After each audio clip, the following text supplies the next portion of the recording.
बाळूमामा देवस्थान ट्रस्टच्या मेंढ्या विक्री संदर्भात गैरव्यवहारासंबंधी व्यवस्थापनाकडे तक्रार केल्यानंतर एप्रिल 2026 रोजी न्यायमूर्ती MM साठे यांनी मेंढ्या विक्री न करण्याचे आदेश दिले असतानाही पदाधिकाऱ्यांकडून त्यांची विक्री सुरू आहे।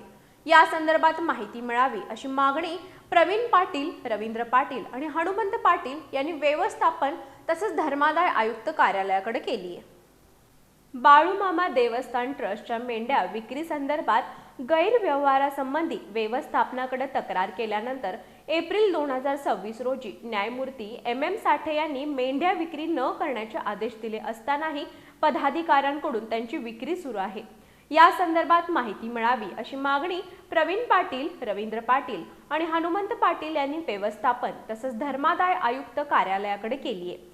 यापूर्वी त्यांनी केलेल्या तक्रारीवरून तक्रारदारांनी धर्मादाय आयुक्त कार्यालयाकडेही निवेदनाद्वारे मागणी केली होती।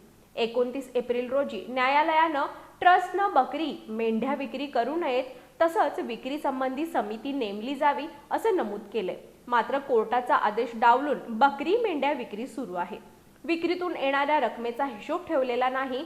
बकरी मेंढ्या विक्रीचं ठिकाण, CCTV फुटेज, बकरी मेंढ्या कोणत्या बाजारात विकल्या, किती बकरी आणल्या, विक्री काढण्यासाठी कोणती समिती नेमली का, बकरी मेंढ्यांची विक्रीपूर्वी तपासणी झाली का, कोणता आजार होता किंवा शारीरिकदृष्ट्या अपंग, जखमी, संसर्गजन्य कोणता आजार होता का, अशा प्रकारची तपासणी झाली होती का, असल्यास त्याचा तपशील मिळावा।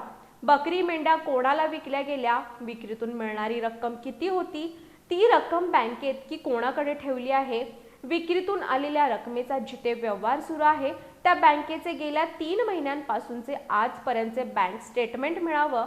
बाळूमामा देवालयातील कामगारांचा पगार कोणत्या बँकेतून दिला जातो त्याबाबत ही बँकेचं गेल्या 3 महिन्यांचं स्टेटमेंट मिळावं। किती बकरी आणि मेंढ्या विकल्या गेल्या याची आकडेवारी वर्गवारी पद्धतीने मिळावी अशी मागणी निवेदनाद्वारे केली आहे।